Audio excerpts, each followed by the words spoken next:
See, over the weekend mimi nimeenda majuu huko USA. Sasa mimi nikiwa naenda huko hata nyinyi mnaona sijanyoa. Sasa ikabidi nitafute kakinyozi hivi. Niende ninyolewe. Sasa mimi kupiga madirao hivi kwa street. Napata kakinyozi imeandikwa hapo hapa cut. Hapa cut venye najua mimi.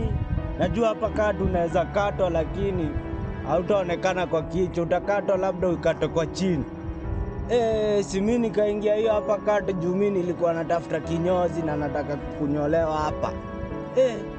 Kwenda manze napata kumbe ile hapa kati ni ile moja nilikuwa najua. Usikii mimi nikapata kinyozi wa hiyo barber shop. Alikuwa ngani Mike Tyson.